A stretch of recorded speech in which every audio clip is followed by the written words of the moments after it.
Buenos días. Nuestro país se encuentra listo, nuestro pueblo espera la llegada del Papa Francisco. Hemos trabajado para que la visita sea memorable, para que sea una visita como la que merece el Papa Francisco por su pontificado, por sus posiciones que concitan admiración en la América Latina y el Caribe y en nuestro pueblo, y por ser el primer Papa latinoamericano. El gobierno cubano está convencido de que la visita será un acontecimiento extraordinario, para lo cual ha trabajado de manera fluida, armoniosa, con el Estado Vaticano, con su nunciatura en La Habana y con la Iglesia Católica en Cuba. El pueblo cubano acogerá al Papa Francisco con respeto, aprecio y hospitalidad, y dispondrá de amplísima y en tiempo real información del acontecer de su programa. Se ha establecido un portal especial para ello y diversas cuentas en las redes sociales y la hipermedia para llegar en tiempo real, de manera directa, al mayor público posible. Se ha producido recientemente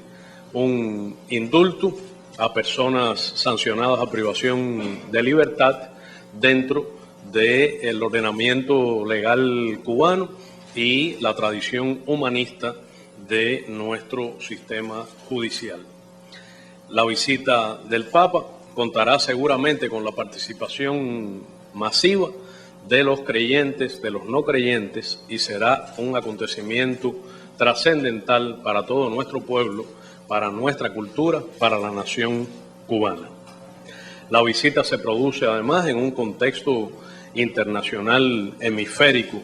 y regional particular. El gobierno de Cuba ha expresado aprecio y agradecimiento al Santo Padre por su apoyo al proceso de diálogo entre los gobiernos de los Estados Unidos y de Cuba. En segundo lugar, el presidente de la República de Cuba, Raúl Castro Ruz, asistirá a los eventos de las Naciones Unidas convocados para los próximos días. Asistirá a la sesión de la Asamblea General que escuchará a su santidad Francisco el día 25 de septiembre. Y ese día y los subsiguientes asistirá a la cumbre que considerará la agenda de desarrollo post-2015 y conmemorará el 70 aniversario de las Naciones Unidas. En dicha cumbre hablará el día 26 en la sesión de la mañana. También el jefe de Estado de nuestro país asistirá al debate general de la Asamblea General de Naciones Unidas, es decir, al segmento de alto nivel, y hará su discurso en la tarde del día 28 de septiembre.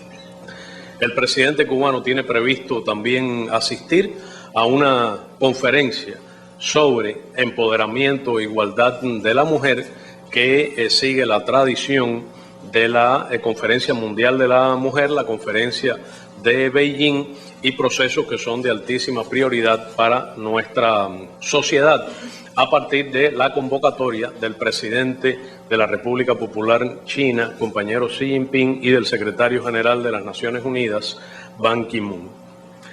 El presidente cubano cumplirá también un amplio programa de carácter multilateral, sostendrá numerosos encuentros bilaterales con otros jefes de Estado y de Gobierno asistentes a estos eventos. Cumplirá también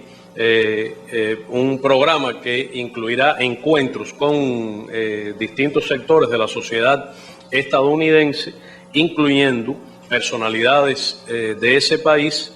representantes de la solidaridad y de la emigración cubana.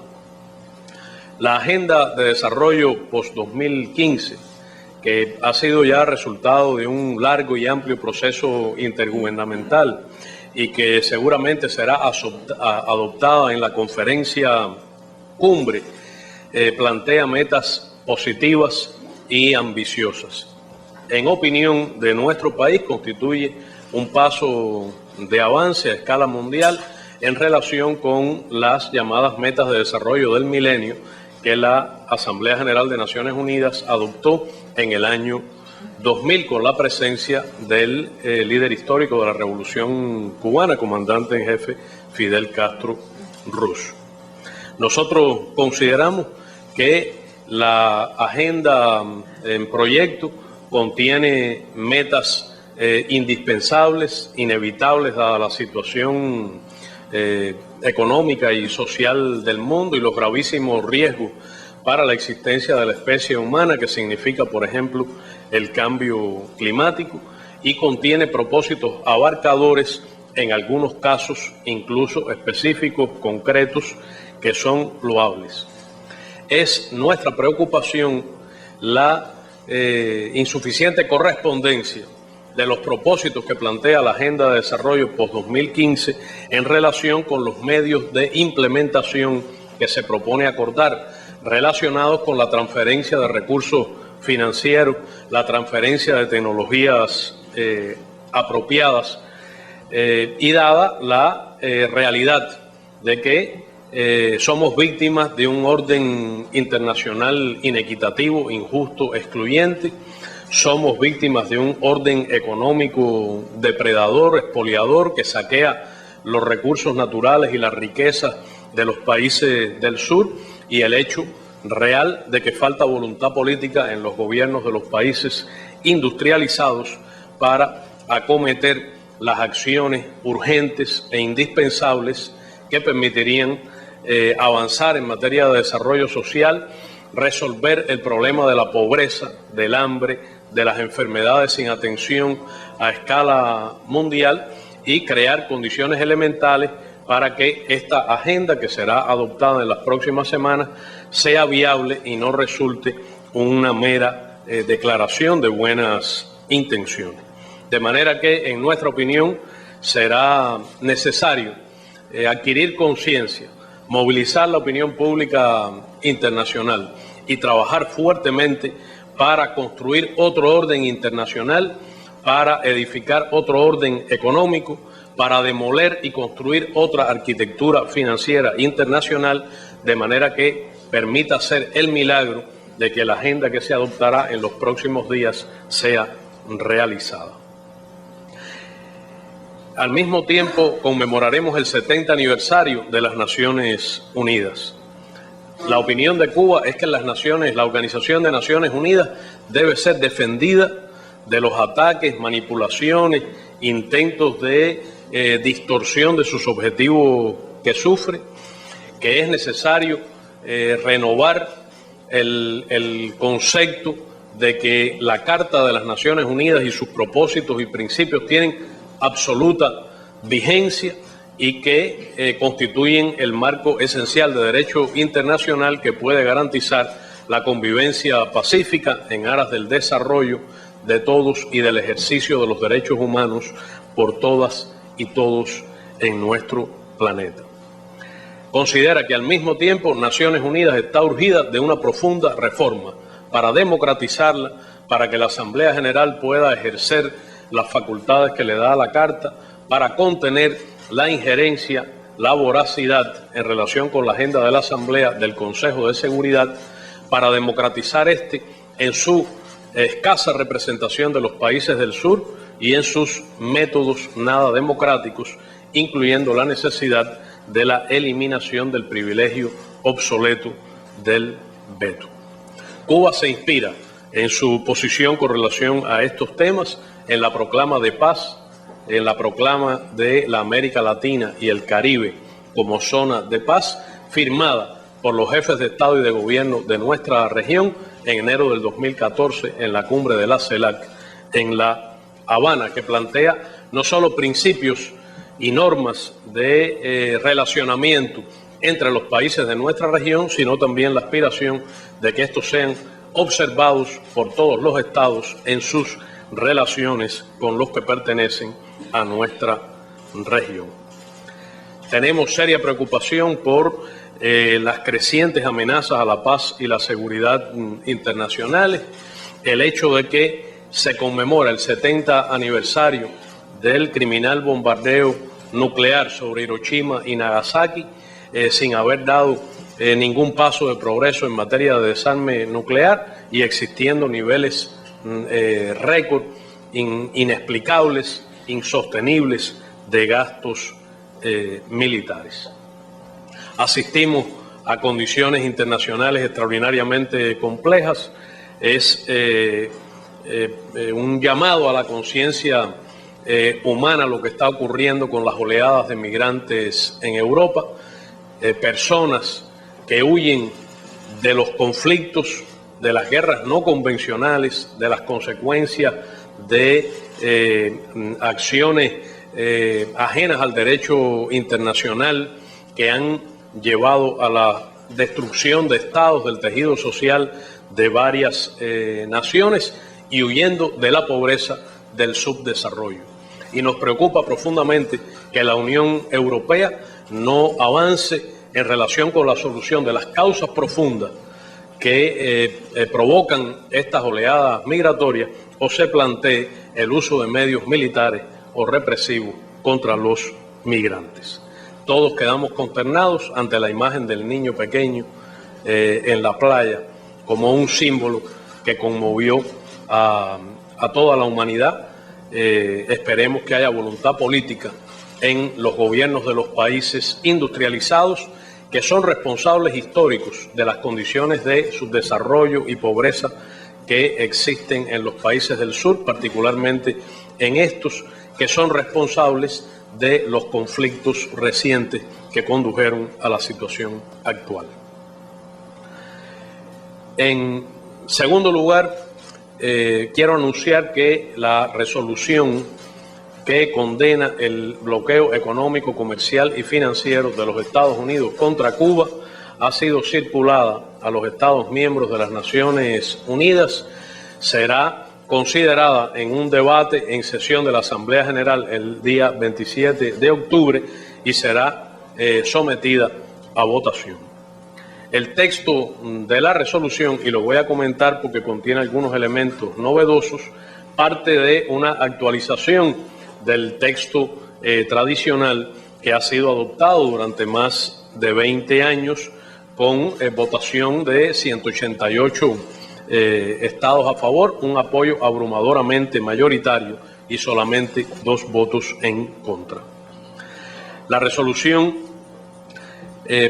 plantea que la Asamblea General, decidida a fomentar el respeto estricto de los propósitos y principios consagrados en la Carta de las Naciones Unidas,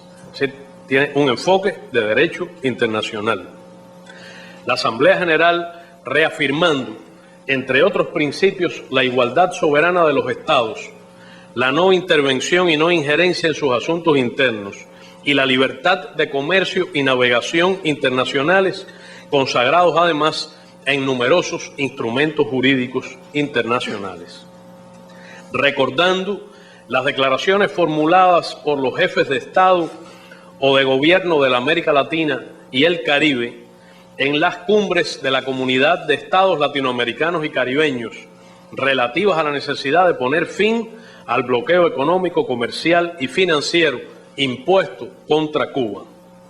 Preocupada porque continúa la promulgación y aplicación por parte de Estados miembros de leyes y disposiciones reglamentarias como la promulgada el 12 de marzo de 1996, conocida como Ley Helms-Burton, cuyos efectos extraterritoriales afectan a la soberanía de otros estados, a los intereses legítimos de entidades o personas bajo su jurisdicción y a la libertad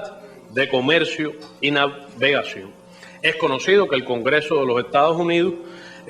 debate en este momento no solo una docena de iniciativas legislativas dirigidas a modificar aspectos de aplicación del bloqueo o incluso a levantarlo, sino también decenas de iniciativas legislativas y ha adoptado algunas enmiendas dirigidas a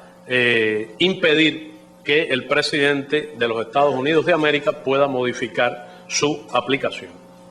La Asamblea General tomando nota de las declaraciones y resoluciones de distintos foros intergubernamentales, órganos y gobiernos que expresan el rechazo de la comunidad internacional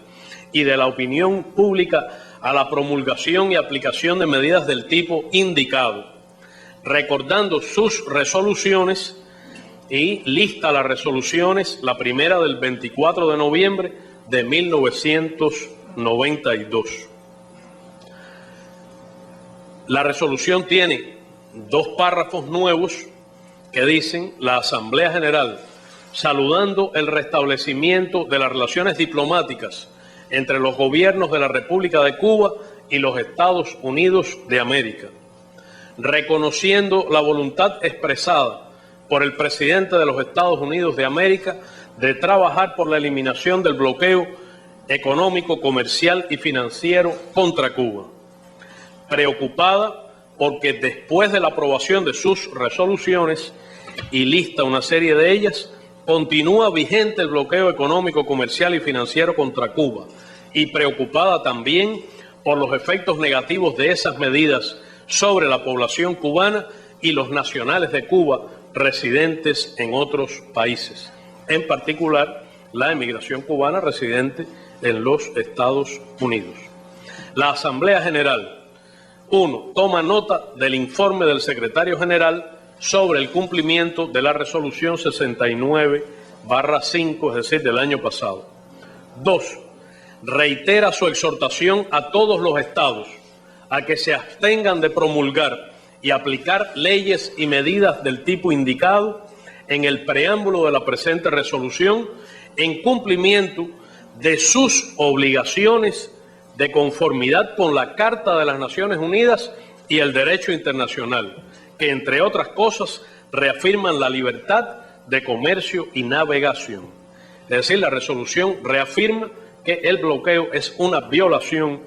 de la Carta de Naciones Unidas y del derecho internacional. 3.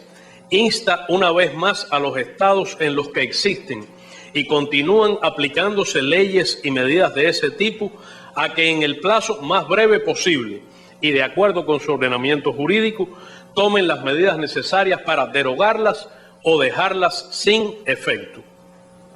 4. Solicita al secretario general que, en consulta con los órganos y organismos pertinentes del sistema de las Naciones Unidas, prepare un informe sobre el cumplimiento de la presente resolución, es decir, la que será adoptada,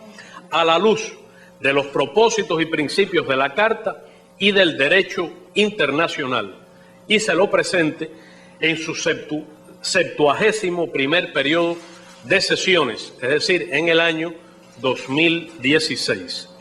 5. Decide incluir en el programa provisional de ese periodo de sesiones el tema titulado Necesidad de poner fin al bloqueo comercial y financiero impuesto por los Estados Unidos de América contra Cuba. La República de Cuba aprecia y reconoce los planteamientos del presidente de los Estados Unidos, Barack Obama, en el sentido de que el bloqueo debe ser levantado. Su reconocimiento de que el bloqueo solo ha traído aislamiento a los Estados Unidos y no cumple los objetivos por los que fue establecido.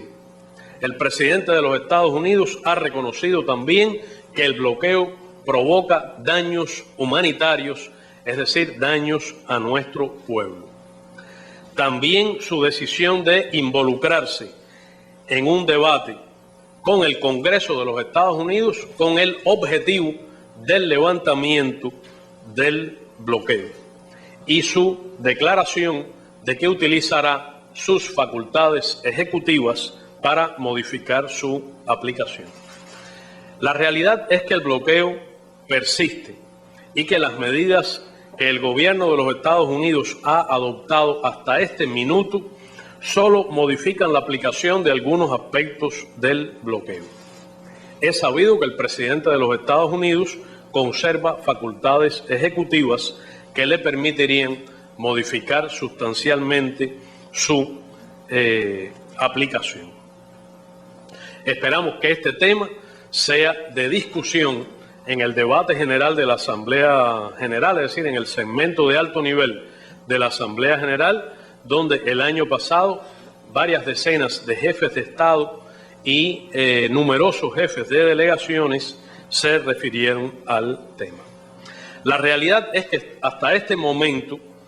el bloqueo no permite a Cuba exportar ni importar libremente productos y servicios hacia o desde los Estados Unidos. No permite utilizar el dólar en las transacciones financieras internacionales con terceros estados. No permite acceder a créditos privados en los Estados Unidos ni en las instituciones financieras internacionales. Sigue en vigor hasta ahora la prohibición de que los barcos que toquen puerto cubano atraquen en un buque norteamericano en un puerto norteamericano antes de 180 días. En estos años, incluso en el periodo de diálogo y conversaciones confidenciales con el gobierno de los Estados Unidos, es decir, en los años 2014 y 2015, el bloqueo continuó fortaleciéndose con marcado y creciente carácter extraterritorial, en particular en el ámbito financiero, a través de la persecución de nuestras transacciones financieras internacionales y las multas extraordinarias, insólitas, impuestas a bancos fundamentalmente europeos y empresas por sus relaciones económicas con Cuba. Hasta abril del 2015, mediante cálculos conservadores y basados en una metodología sumamente rigurosa, que ha sido de conocimiento incluso de órganos de fiscalización de los propios Estados Unidos, y la han reconocido como rigurosa y exacta, puedo afirmar que los daños acumulados del bloqueo en estos más de 5 años ascienden, según el valor del oro en el mercado internacional, y por tanto fluctúa la cifra en relación con las fluctuaciones del oro, que en el último periodo ha perdido valor, asciende a 833.755 millones de dólares. Es decir, sigue moviéndose en el entorno de 1 millón de millones de dólares, de 1 billón de dólares. A precios corrientes, el bloqueo en estas décadas ha provocado perjuicios por 121.192 millones de dólares, lo cual es una cifra exorbitante para una economía pequeña como es la nuestra. Pero a pesar de que el bloqueo provoca graves daños económicos y es el obstáculo principal para nuestro desarrollo, provoca carencias y privaciones a todas las familias cubanas, afecta a los cubanos que residen fuera de Cuba, además del hecho de que el 77% de la población cubana ha nacido y vivido toda su vida bajo los crueles efectos del bloqueo, y eso no puede contabilizarse. El impacto, el daño humanitario que provoca cada día, cada hora, el bloqueo norteamericano contra Cuba es extremo y no puede tampoco considerarse, expresarse en datos, en cifras. Pero el bloqueo es una violación masiva, flagrante y sistemática de los derechos humanos de todos los cubanos. Por ejemplo, los hospitales cubanos, y voy a poner solo ejemplos de lo ocurrido en el último periodo, posterior al inicio de las conversaciones con el gobierno de los Estados Unidos sobre estos temas y a los anuncios del 17 de diciembre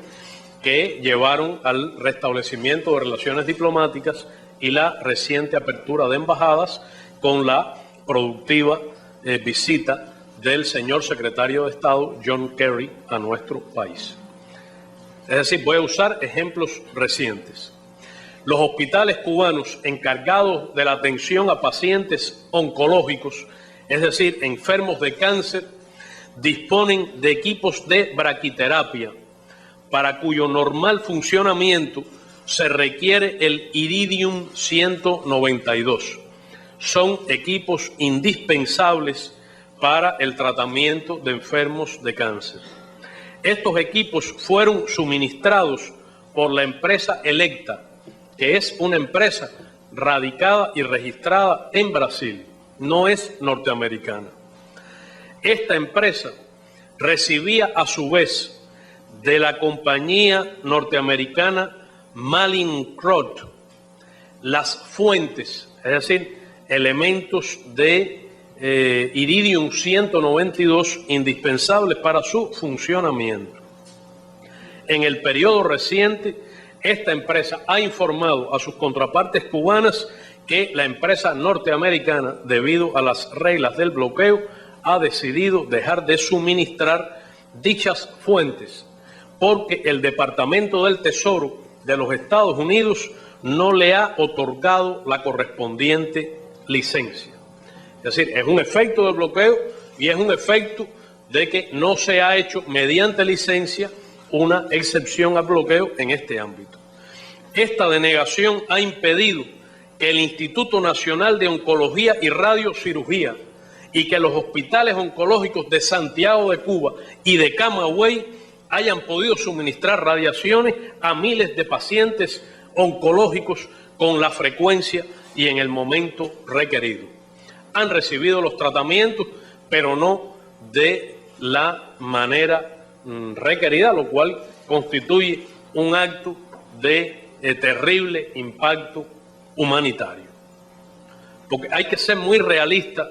y a mí me parece que hay que juzgar por los hechos, por los datos, no por declaraciones, no por expresiones de buena voluntad. En el año 2014 y lo que va del 2015, la compañía alemana Bayer, al cambiar la oficina regional que atendía sus relaciones con Cuba a los Estados Unidos, antes estaba en México, no ha suministrado los medicamentos Lopramide 300 y Lopramide 370, que son medios de contraste para el diagnóstico y tratamiento de patologías graves. Ha solicitado desde su nueva sede licencias al Departamento del Tesoro que no le han sido concedidas. El 13 de noviembre de 2014, la Oficina de Control de Activos Extranjeros, la famosa, tristemente, OFAC, impuso una multa de $2.057.000 a la compañía estadounidense ESCO Corporation, con sede en Portland, Oregón, porque una subsidiaria de aquella, que debería regirse por las leyes del país donde está registrada y no por las leyes norteamericanas, cuya aplicación extraterritorial es una violación de derecho internacional y de las normas internacionales de comercio, le impide comprar briquetas de níquel hechas o con derivados de níquel cubano. El 12 de marzo de 2015, el banco alemán, un gran banco europeo, Commerzbank, fue multado con $1.710 millones, entre otras razones por relaciones económicas con Cuba. Antes,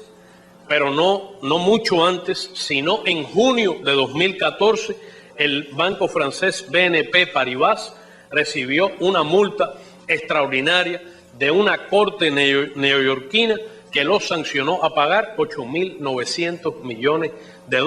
lo cual no tuvo precedentes en la historia de las transacciones financieras y las relaciones bancarias en el planeta. El 11 de febrero de 2015, la subsidiaria del Banco Santander en México rechazó efectuar una pequeña transacción de 68.000 euros, no de dólares, emitida por el Banco Central de Cuba, no para adquirir algo, no para comerciar, sino para que Cuba pague su membresía al Centro de Estudios Monetarios Latinoamericanos. El 25 de marzo de 2015, la OFAC impuso una multa de $7.658.000 a la compañía estadounidense PayPal por realizar transacciones que involucraban bienes supuestamente de origen cubano o de interés nacional cubano. Estamos hablando aquí de bienes de ciudadanos cubanos, bienes de personas incluso que residen fuera de Cuba. El 1 de junio de 2015, la compañía estadounidense Sigma Aldrich, líder mundial en producción química y bioquímica, se negó a suministrar a la empresa Quimimpex, cubana, productos químicos indispensables para el desarrollo de la industria cubana. Alegó que no podía proporcionar productos, servicios, ni siquiera información técnica por ser Cuba un país sometido al bloqueo. El 2 de junio de 2015, la empresa estadounidense colombiana Boiler Company,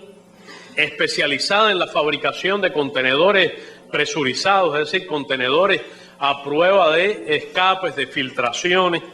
de contenedores seguros, se negó a suministrar a la empresa cubana Quimimpex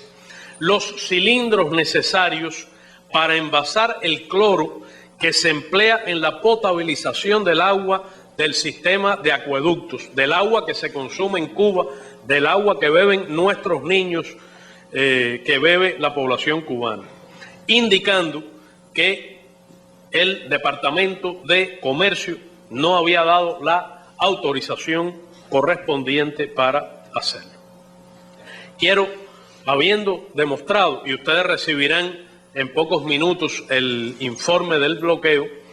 que aquí está en varios idiomas, pero este año es un informe breve y es un informe centrado no en el pasado, sino en los hechos ocurridos en el último año, en el periodo más reciente. Sobre todo los convoco a que vean las páginas 24 y 25, que tienen numerosos ejemplos más de daño humanitario como consecuencia de la aplicación del bloqueo. Por tanto, resulta indispensable un renovado,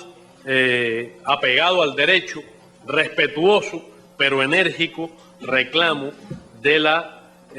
comunidad internacional para el levantamiento incondicional, inmediato y completo del bloqueo económico, comercial y financiero que impone el gobierno de los Estados Unidos contra Cuba. El presidente Obama declaró que el bloqueo no cumple y no había cumplido ninguno de sus objetivos. Otras veces he citado que la mejor descripción de los objetivos del bloqueo están en el memorándum del 6 de abril de 1960, que solamente se desclasificó varias décadas después, que envió el subsecretario de Estado Lester Mallory. Según Lester Mallory, describe como posición oficial del gobierno de los Estados Unidos los siguientes objetivos. Escribió él: la mayoría de los cubanos apoyan a Castro. No existe una oposición política efectiva. El único medio posible para hacerle perder el apoyo interno al gobierno es provocar el desengaño y el desaliento mediante la insatisfacción económica y la penuria. Hay que poner en práctica todos los medios posibles para debilitar la vida económica, negándole a Cuba dinero y suministros con el fin de reducir los salarios nominales y reales, con el fin de reducir los salarios nominales y reales, con el objetivo de provocar hambre, desesperación y el derrocamiento del gobierno. Hambre, desesperación y el derrocamiento del gobierno. A mí me sorprende cuando algunos voceros del Departamento de Estado declaran que lo que se ha producido ahora a resultas del diálogo respetuoso y constructivo entre ambos gobiernos es un cambio de métodos, pero que persisten los mismos objetivos de la vieja, obsoleta, anclada en la Guerra Fría cruel, inhumana, violadora de los derechos humanos, política de los Estados Unidos contra Cuba, que el presidente Barack Obama ha declarado su decisión de cambiar. Podría preguntarse a esos voceros cuáles son los objetivos actuales del gobierno de los Estados Unidos en relación con Cuba. Sería importante que declararan que no es el cambio de gobierno, que no es cambiar el sistema político, económico y social que en ejercicio de la autodeterminación nuestro pueblo soberana y libremente se ha dado. Nosotros reconocemos y apreciamos los progresos que se han alcanzado en las relaciones entre los Estados Unidos y Cuba, el proceso de diálogo que demostró que el diálogo respetuoso sobre bases de igualdad soberana es productivo, lleva a resultados, es el único camino, que demostró que Estados Unidos y Cuba, sus gobiernos, pueden aprender y es imprescindible que aprendan a vivir, a convivir con sus diferencias, que es indispensable que la relación entre ambos gobiernos sirva al interés de ambas naciones, sirva al interés de las ciudadanas y ciudadanos norteamericanos y cubanos. Por eso nosotros planteamos con énfasis que, culminada la etapa de establecimiento y apertura de embajadas en ambos países, estamos en condiciones de entrar en el proceso hacia la normalización de relaciones bilaterales. Pero como se ha dicho, no es posible que haya normalización de las relaciones bilaterales mientras exista el bloqueo económico, comercial y financiero contra nuestro país. Lo que determinará el ritmo del proceso de normalización será precisamente el estado de levantamiento, las medidas que se adopten en relación con la modificación y el levantamiento del bloqueo contra Cuba, las decisiones que tome el Congreso de los Estados Unidos, al que el presidente Barack Obama ha llamado a no interponerse en el interés del pueblo estadounidense. Y lo que dirá si este proceso ha tenido sentido, y yo espero que lo tenga, será precisamente el levantamiento completo, incondicional, del bloqueo. El bloqueo es una política estrictamente unilateral y, por tanto, es una política que ha de resolverse unilateralmente. No puede esperarse que sea resultado de un proceso de negociación entre los gobiernos. No es una avenida de dos direcciones, es una avenida de una sola dirección. Así empezó, así ha sido durante 5 décadas y así ha de terminar. Y ha de terminar porque es lo que conviene a los intereses de la nación estadounidense, de la Unión estadounidense. Es lo que conviene al pueblo de los Estados Unidos. Es lo que demandan sus ciudadanos en ejercicio de sus libertades, como la libertad de viajar, en ejercicio de los derechos que se ejercen en una sociedad democrática, como demuestran todas las encuestas, que hay un apoyo ampliamente mayoritario en la sociedad estadounidense, marcadamente mayoritario en la inmigración cubana, marcadamente mayoritario en la Florida a favor del levantamiento del bloqueo. Sin embargo, no podría subestimarse la importancia del diálogo realizado, de los avances conseguidos, de los resultados diplomáticos alcanzados y el hecho de que, como se informó a partir de la reciente reunión de la Comisión Bilateral Cuba-Estados Unidos, que consideramos nosotros constructiva, respetuosa, que se realizó en un ambiente profesional, ha permitido no solo clarificar las posiciones de Cuba en relación con el proceso hacia la normalización de relaciones, que incluye obviamente también la devolución del territorio ocupado ilegalmente por la base naval de Guantánamo, la suspensión de las transmisiones de radio y televisivas hostiles contra Cuba, que son violatorias del derecho internacional según las decisiones de la Unión Internacional de Telecomunicaciones y la eliminación de los programas destinados a alterar el orden constitucional en Cuba. Resultó muy importante el que se haya acordado en esta reunión avanzar en la cooperación médica entre los Estados Unidos y Cuba en relación con terceros países, en particular en la hermana República de Haití, que tanto lo merece y necesita. Hemos acordado con el gobierno de los Estados Unidos avanzar en acciones de cooperación en Haití.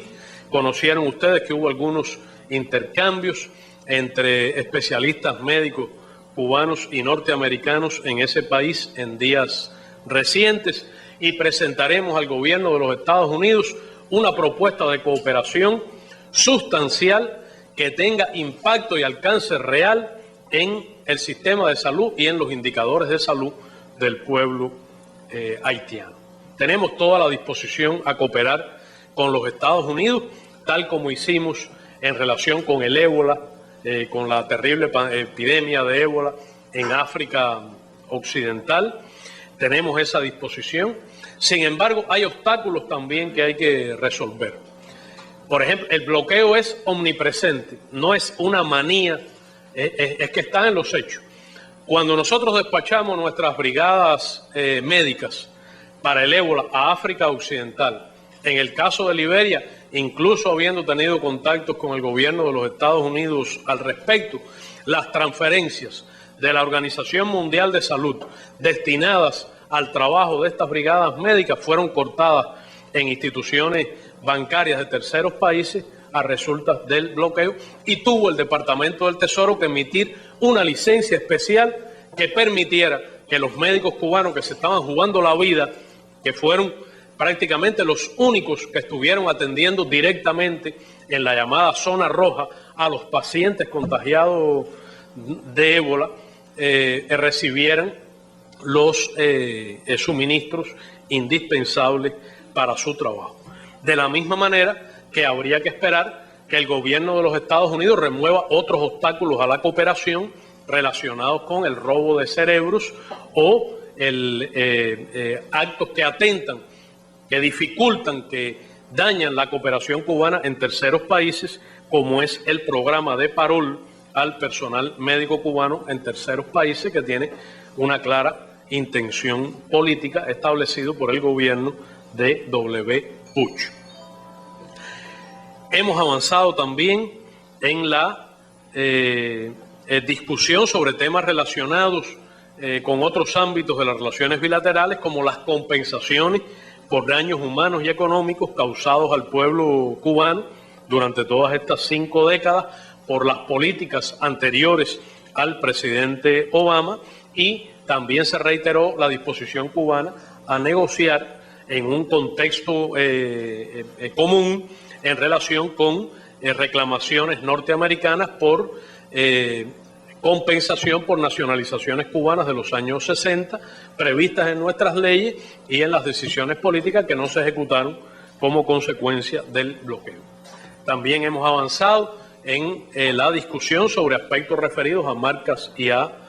patentes, y en particular en mecanismos de cooperación en áreas de beneficio mutuo, como es la protección del medio ambiente y la prevención de desastres naturales, la salud, la aviación civil, la aplicación y cumplimiento de la ley, incluyendo el enfrentamiento al tráfico de drogas, al tráfico de personas y a los delitos transnacionales. Y por supuesto que hemos tenido diálogos sobre áreas donde hay muy grandes diferencias en temas políticos, pero al mismo tiempo aspectos en los que es posible también sostener un diálogo respetuoso, serio, orientado a resultados en ámbitos como la trata de personas, los derechos humanos, el cambio climático, el enfrentamiento a epidemias y otras amenazas a la salud mundial. El último tema que quiero tratar es el de la campaña que se está produciendo contra la hermana República Bolivariana de Venezuela, como parte de una cruzada, como parte de una campaña contra gobiernos progresistas de izquierda en América Latina que han avanzado en materia de reivindicaciones a sus pueblos, que han ejercido su soberanía y que están hoy bajo ataque directo de fondos especulativos, de instituciones de distinta naturaleza, de sectores de derecha desestabilizadores alentados desde el exterior, desde emporios mediáticos, desde grandes transnacionales petroleras o de otros sectores interesadas en expoliar sus recursos naturales. En ese contexto, deseo reiterar nuestro absoluto respaldo al gobierno de la República Bolivariana de Venezuela en su adhesión a los principios de independencia, autodeterminación de los pueblos, soberanía e igualdad jurídica de los estados, que es lo que la proclama de paz reclama para Venezuela, para Cuba y para todos. No es posible aceptar interferencias o injerencias en los asuntos internos de Venezuela y menos en las decisiones que adopta sobre la base de todas las garantías procesales y el debido derecho por parte de su sistema judicial. Decisiones que adopta soberanamente en el marco de sus derechos y competencias soberanas. No es posible esperar en momentos en que se discute, pese a los dobles raseros, con relación a lo que ocurre en materia de derechos humanos en otros lugares, o lo que se calla, o en relación con el enfrentamiento al terrorismo, o en relación con el enfrentamiento a la violencia, que se dé impunidad a actos de naturaleza ilegal, violenta, golpista contra el gobierno de Venezuela, gobierno constitucional, elegido en una democracia que tiene récord de elecciones, en un país que cuenta con una verdadera unión cívico-popular que encabeza el presidente Nicolás Maduro Moros. No es posible tampoco permitir, sobre la base de doble rasero, que se ignoren los derechos de las víctimas de la violencia y de los intentos golpistas. Estos son los temas que quería tratar, excúsenme que haya sido largo.